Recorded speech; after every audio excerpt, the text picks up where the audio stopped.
We put the need of people first, and to keep that need in the forefront of people's minds, of the public's mind, it's important for us to tell that story and to assist the people that we're helping on a daily basis tell their stories, because those are the stories that change people's minds and change their hearts about homelessness. Jim found himself struggling with holding a job due to issues with his physical well-being. He found himself depending on friends before ending up on the streets, homeless.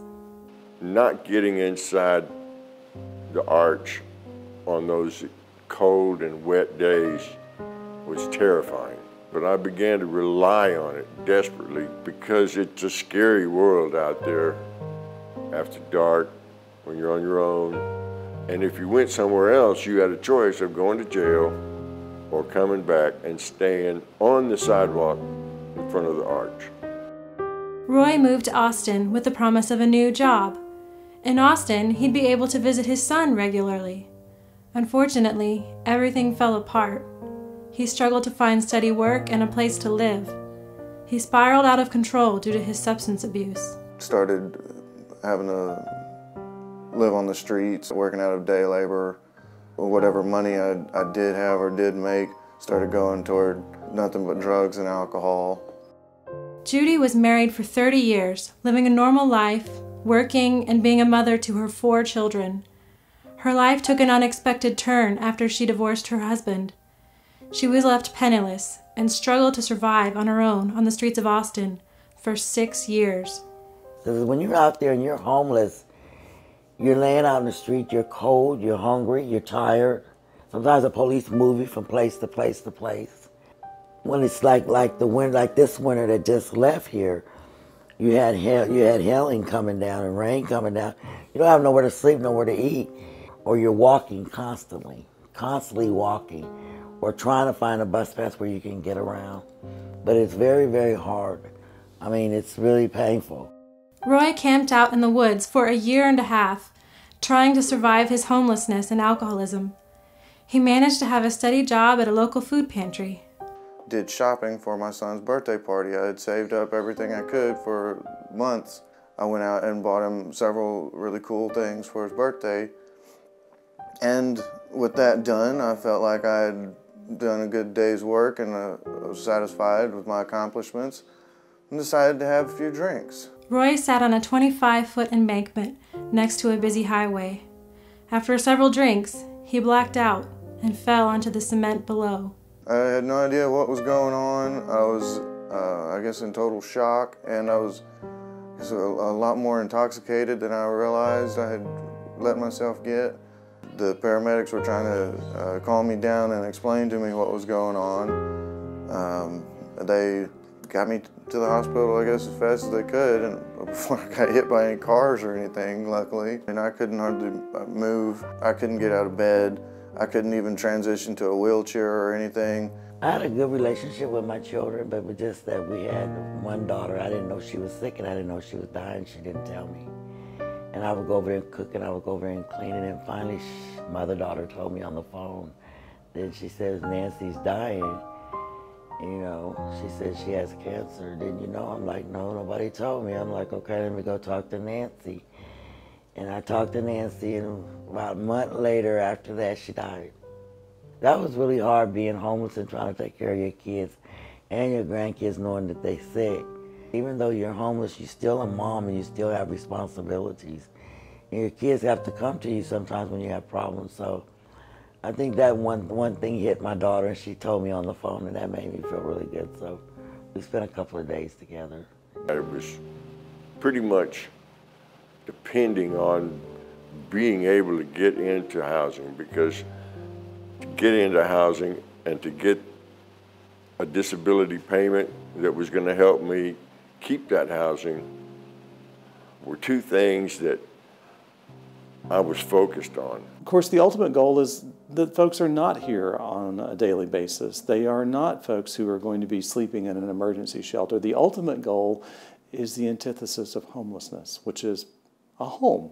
I tried all the programs, and for six years I tried, like I said, the Salvation Army. I tried HUD, I tried Section 8. But when they said Front Step, I didn't really want to go to that program because I'm tired. You know, and I didn't feel like thinking it was going to help or was it going to even benefit from it. And the first week she had me fill some paper out. The second week she found me a place. The third week they had to spray, and then the fourth week they moved me in. And it was just like he said, it was really easy, but I was maybe on the list for 2 weeks. We can keep folks from returning to the hospital for emergency services because their wounds didn't heal or because they weren't able to completely recover through our recuperative care program, which dismisses people from the hospital into a nursing home setting. The hospital social worker put me in contact with Leah. She totally saved me. I'd never heard of Front Steps. I didn't know what it was. I didn't know that there were people that did this. I was moved to a nursing home, recuperative care facility. I began going to physical therapy. Started to go to like Narcotic Anonymous. Started thinking about, you know, what I could do from this point on to straighten things out and do better and, you know, regain my life. I got my housing and I got my disability award about the same time, which worked out great. And I was safely ensconced in my own home for the first time in a long while, and I just can't tell you what a wonderful, safe feeling that is. My first day here, I made it Facebook, and then once she put me on Facebook, they said, that's that lady with those bags. I'm happy living here. I like it here a lot. I do. I think it's because of the people and the people around me. And Front Step been really good to me. They really have helped me a lot. After finding permanent housing through Front Steps, Jim was asked to become a member of the Front Steps board. And I was very honored. You know, it was something that I felt very grateful for what had happened to me. And this was not so much a matter of paying back as being able to pay something forward. After recovering for 4 months, Roy left the Monte Siesta nursing home. He returned to volunteer soon after. And one day, whenever I came in to do my usual volunteering, the administrator, Gail Sheldon, called me into his office, and he actually wanted to offer me a position here in the activities department, doing pretty much what I had been doing as a volunteer. That was awesome. I didn't see it coming. Things like being able to make sure that somebody has got that first set of pots and pans when they move into that new apartment, to be able to make sure they've got sheets, to be able to put a bed into that unit. All of those things are things that don't come in the grants that we receive. They don't come from the places that we're able to rent. We rely on the community support to be able to make all of those things possible and to make a house a home. Our clients have such amazing stories. Their individual struggles and their triumphs are things that we are privileged to be able to share.